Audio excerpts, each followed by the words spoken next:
Hello दोस्तों, स्वागत करते हैं उसके बीच में आपके अपने चैनल स्टडी मिरर पर। दोस्तों, बात की 69,000 शिक्षक भर्ती।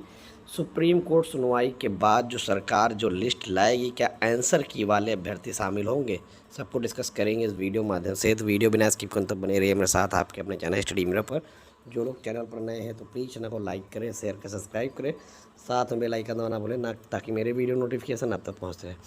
जैसे तो 69 शिक्षक भर्ती के अभ्यर्थियों के दिमाग में एक चीज़ ये चल रही है कि जो सरकार 21 जुलाई को जो लिस्ट लेकर आएगी, उस लिस्ट में क्या आंसर की वाले अभ्यर्थी शामिल होंगे। तो इसका जवाब यही है कि अगर आप चीज़ों को समझें, देखिए कोई चीज़ बोलने से पहले उसके फैक्ट को समझना ज़रूरी होता है। क्योंकि सरकार ने कहा पूरी लिस्ट लेकर आओ, और क्योंकि डिवीज़न बेंच का आदेश ये कह रहा है कि सभी लोग का जो है वो नियुक्ति जो थी वो हाई कोर्ट के आदेश के अधीन थी, क्योंकि वहाँ पर फिर से गुणांक बना के चीज़ें बनानी थी और जो लोग बाहर हो उनको बाहर निकालना था। तो अगर एक साथ देखा जाए 67 और 67 की पूरी लिस्ट ही रद्द थी, ठीक है। लेकिन सुप्रीम कोर्ट ने इस पर स्टे दे दिया तो चीज़ें हो गई। अब आपको जो सबसे मेन इंपॉर्टेंट चीज़ है कि सुप्रीम कोर्ट में आंसर की क्या, क्योंकि सबसे बड़ी मेन बात यह है कि जो सुप्रीम कोर्ट की सुनवाई हुई, ठीक है, उसमें लिस्ट मांगी गई है। अब लिस्ट का मतलब है, जैसे मान लीजिए कोई एक लिस्ट बनी ऐसे, ठीक है, लिस्ट बनी तो इसमें हाई गुणांक से लेके लो गुणांक, ठीक। अब हाई गुणांक से लो गुणांक के बीच में जब जाएंगे तो आंसर की बहुत सारे अभ्यर्थी ऐसे हैं जो हाई गुणांक वाले हैं, क्योंकि आंसर की जो एक्सरसाइज है वो हो चुकी है, उसमें प्रत्यावेदन लोगों ने दे रखा है, ठीक है, प्रत्यावेदन सबके पास भरे जा चुके हैं। जो दूसरी सबसे इंपॉर्टेंट बात आती है कि जो लिस्ट ही बनानी थी वही नहीं थी, और वहाँ पर ये दादा कट ऑफ और मेरिट अभी तय नहीं है। तो जब ये लिस्ट बनेगी तो कट ऑफ और मेरिट सब तय होगा।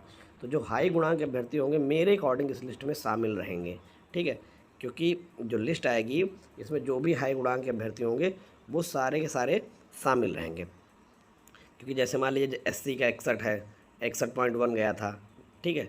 तो यहाँ पर जब लिस्ट आएगी तो इसमें बहुत सारे एससी के जैसे आंसर की में से 64 है, 68 है।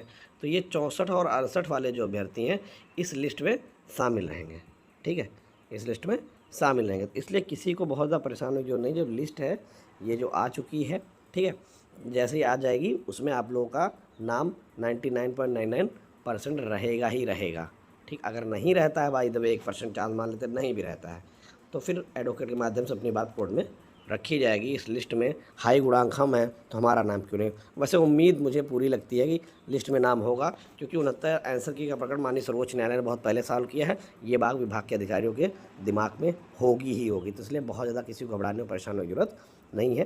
चीज़ें एकदम अकुरेट होंगी और सही होंगी। Thank you for watching.